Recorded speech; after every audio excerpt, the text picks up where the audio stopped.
And now, Six Sports presents the Dean Trailways Fifth Quarter.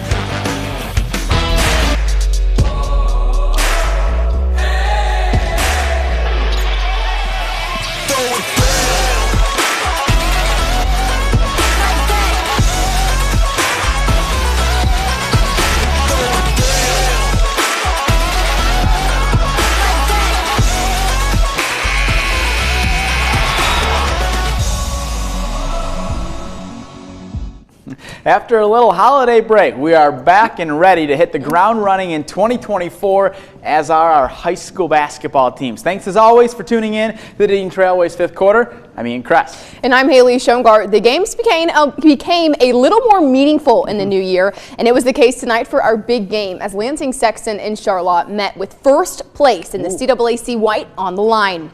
Last year, these two duked it out before Charlotte ultimately claimed the CAAC White title. So would the J-Dubs get some sweet revenge? Sexton took an 8-point lead into the locker room and added to it, and quickly. Things were just too easy for Joseph Pizzo. And how about some defense to offense? Oh, yeah. Keyshawn Somerville picks the defender's pockets and finds Marquise Murray, who gets fancy with it to increase the lead. Charlotte just wasn't going away, though. Malachi Garza splashes home the tray ball to trim into the deficit. And right behind him was Evan Koloski, who gets the bucket and the whistle. But the J-Dubs were just dominant in every way tonight. Pizzo caps things off with the spin move. Here it comes. Oh, there it is. Sexton takes control of the White 53-40 the final. A major confidence booster as the J-Dubs get going in league play. I said earlier, these games come down to which team is going to play the best together. Either team could have won, but we played good as a team. We pushed the ball.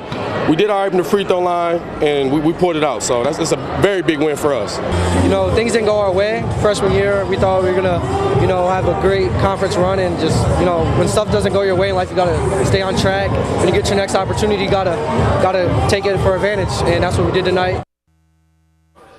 Well, staying in the CAAC White, Portland was hosting Lakewood to start off the new year, and the Raiders did a great job moving the ball around, and it leads to Evan Gross sinking a corner three to get his team fired up. This was a physical game as Portland's big man, Caden Dickerson, passes it to his partner in crime, Christopher Batley, who scores under the net to increase the lead, and Portland kept creating chances. Batley kicks it back to a wide-open Gross for another triple. Then Dominic Navarra decided to get in on the fun with a bucket down low. And how about a buzzer beater to end the first half? Batley good from deep to extend the lead. Portland takes down Lakewood 55-35.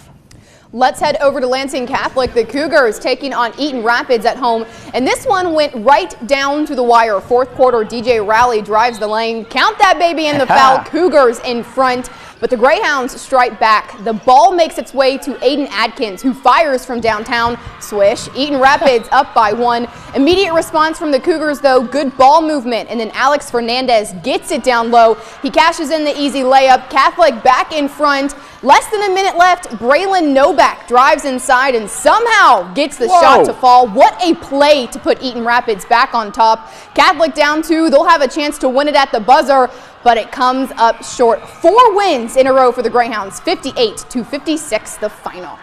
Certainly impressive on the road for them, for sure. Well, the CAAC Red, just a couple games into league play, and Mason is the only team without a conference loss. But they hosted a St. John's team tonight that really has turned things around in the last few weeks. For more on this matchup, we bring in the third member of our team, Tyler Drazinga. Hey, Tyler. Hey guys, a 2-point loss to Ionia on December 12th dropped St. John's to 0-5. But since that point, the Red Wings have ripped off 5 wins in a row to pull back to 500, entering tonight's clash with the Bulldogs. Mason raced out to a 13-point halftime lead behind 20 points from Kaysen Carswell, and he picks up where he left off early in the third, cutting to the rim for the easy 2. Carswell led the way with 25 points in this one. Then Luke Marlin tossed it up for Carswell. He just gets it right back to Marlin for the easy lay-in. Mason in control. St. John's looking to get back in it. Bryce Pradle tracks down the rebound, throws it up and in, plus the foul. The sophomore paced the Red Wings with 20 points tonight.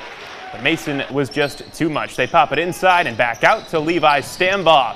for the three from the wing. Just moments later, it's pretty much the exact same play against the zone and the exact same result. Stambaugh nails another to make it 48-27 Bulldogs. Then just before the third quarter buzzer, how about one more for the road? It's Stambaugh again from downtown. Mason wins 61-45, and a 3-0 start to league play is music to the ears of head coach Lee Chaney. You know, if we can get through the next two games and win those, and we're sitting at 5-0 at the turn, and everybody's got 2 losses, that's huge, because now everybody's chasing us, and it just puts you in a different mindset. League games are always big. It's always Thursday, Friday nights, especially at home with the home crowd. It's great, you know. And coming out, we're 3-0 starting the league, and we're a step ahead of everyone. Everyone else has a loss, so that's big. Sure is. That sounds like football for them. Exactly. Well, it's time for us to take our first time out, but when we come back, we're going to check in with this state's top team. That's right. The first Coaches Association rankings of the year have East Lansing as the #1 team in Division I. They hosted Grand Blanc tonight. Plus, similar to East Lansing, the Portland girls also unbeaten this season. Highlights from the Raiders' clash with Lakewood and much more when the Dean Trailways fifth quarter returns.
Welcome back. We've known for a while the East Lansing boys basketball team is one of the best teams in this state, and now the Trojans have proof they are the best. This week, EL came in ranked #1 in Division I in the Basketball Coaches Association of Michigan poll. How about that? How Tonight, about the that? undefeated Trojans were at home taking on Grand Blanc, who reached the D1 state semifinals last year, but came in with an 0-2 record. Right out of the gate, EL sophomore KJ Torbert gets things started with a floater. On the other end, Omar Young Jr. was thinking the same thing and floats it off glass to tie the game. But the Trojans would be the ones to float away in this game. Thanks to threes like this from J.L. Branson, then the flashy plays really started to come out. Torbert uses my favorite play in the book, the hop, skip, and a do, to extend the East Lansing lead, and you can't show the Trojans without showing a dunk. Never. Torbert throws it up for Branson. East Lansing wins 53-38, improving to 8-0 this season.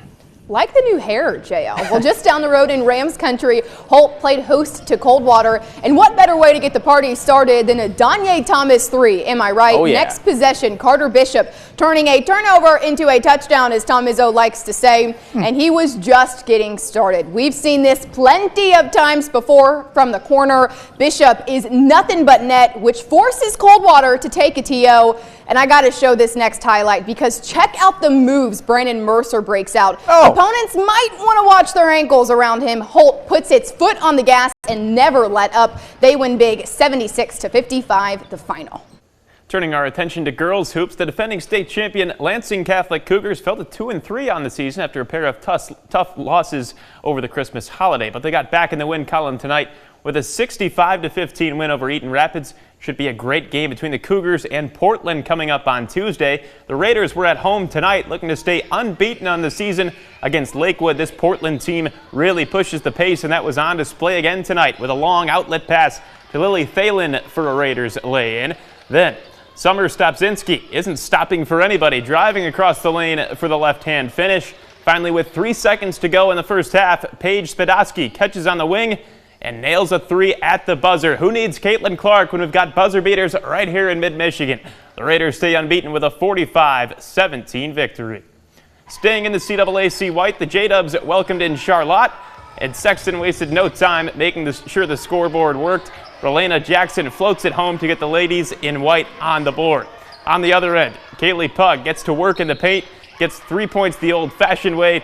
Jackson was only getting warmed up, though. A stop-and-pop 3 from her pushes Sexton back in front by 1, but Dakota Smith had an answer. The Orioles pick up their first win by a score of 49-29, the final. Let's head back to Holt for the girls' showdown with Coldwater. In the first quarter, Rayla Dozier fires a nice bounce pass to Claire Tobias, making a backdoor cut for the lay-in. Then Allison Metzger drives hard to the rim and gets it to go. Holt on top, 8-6. But Coldwater would take back the lead at the end of the first quarter. With time winding down, Jayla Sloan heaves it up for 3, sinks it at the buzzer. What a shot to put the Cardinals on top, 11-8. Second quarter now, Maya Barker buries a 3 from the top of the key. Holt down 3, but Coldwater had an answer again and again. Coley Burkhart lines up a 3 and knocks it down. Coldwater tops Holt on the road, 40-33. Breath, Tyler. Let's check in on Fowler, who was looking for its 7th straight win of this season as they were taking on Lansing Christian. This was a fast-paced game early. Ava Mustafa drives the lane for off glass for a Lansing Christian bucket, but Fowler wasted no time answering back. Katie Spicer throws it cross court to Brooke Weber to take care of the rest for an easy bucket. And Spicer pulls out another great pass. This time, Grace O'Hare finds a wide-open Paige Thalen to help the Eagles increase their lead. And Fowler showed plenty of hustle tonight, keeping the ball alive, eventually leads to Weber getting the and 1, and it's Spicer spreading the wealth once more. This time, Selena Stump knocks down the 3 as Fowler rolls to a 66-24 win. I got my breath back. Leslie taking on Stockbridge. The Blackhawks were up big at the half. Stockbridge looking to climb back into it on the first possession of the third quarter. Gracie Robideau gets to the rim and finishes. Then Leslie's Lily Smiska fires and fills it up from the top of the key, gets a nice shooter's touch. Leslie up by 20. Moments later, Reese DeRose finds a cutting Ella Locke in behind the defense for the easy lay-in. Then the Blackhawks swing it around to Riley Burley. She drives it inside and finishes through contact. Everybody getting in on the scoring for Leslie tonight. Finally, off a baseline out of bounds play, Elena Brown buries the 3 from the corner. Leslie beats Stockbridge 46-33. We'll shift to the ice after the break as a pair of MSU hockey stars were shining bright for Team USA in the World Juniors Championship game today against Sweden, and the Spartans themselves were at home for an exhibition. Plus, the Michigan football team arrived in Houston, Texas today ahead of Monday's national championship clash with Washington. We'll hear from Coach Jim Harbaugh after the break.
Welcome back. The Michigan State hockey team was back in action tonight, playing an exhibition against the U.S. National Team Development Program under-18 team, but wasn't the only thing they were focused on today. That's right. Over in Sweden, two of their players, and Trey Augustine and Isaac Howard, helped Team USA win gold at the World Juniors today, 6-2. Howard led the way with 2 goals, and Augustine had 24 saves. Awesome for them. For the Spartans in East Lansing, they played in front of Red Wings general manager Steve Yzerman and assistant GM Chris Draper. No pressure, right? MSU led by 1 after the first period, and with Augustine away, Luca DePasquo got the start in net and made a couple big saves to keep the Spartans in front. Then the offense went to work. Towards the end of the second period, Red Savage is denied on the breakaway, but Brighton native Joey Larson is there for backup to put the Spartans up 3-1. In the third period now, Matt Baskell fires a rocket towards the net. Gavin O'Connell is there to deflect it in. The 7th-ranked Spartans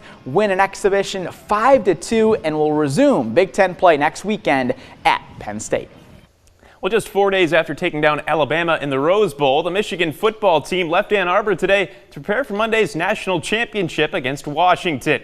The Wolverines landed in Houston a little after 5 o'clock Central. Monday's overtime thriller was the first time in 3 tries the Wolverines advanced past the semifinals of the CFP. So many players came back for one last shot at a national title, and now that opportunity is right in front of them. Coach Harbaugh says there's no use pretending this is a normal week. It's a moment the group has been working toward for years. It's one step from the big ring, as that song that the young people like to listen to, one of the lyrics from there really resonates. You know, just one more phase line, one more game to go. And our guys are very focused on making it all the way. That certainly is the goal. Who you guys got? I don't know. Michael Penix Jr. looked really good when he came to East Lansing. Give me the Wolverines. Yeah, I'll go Michigan as well. How about that? Tom Izzo said he wants the Big Ten team to win. So can't lose there. Yeah. All right, that'll be it for tonight's show. Thanks for tuning in, and we'll see you later.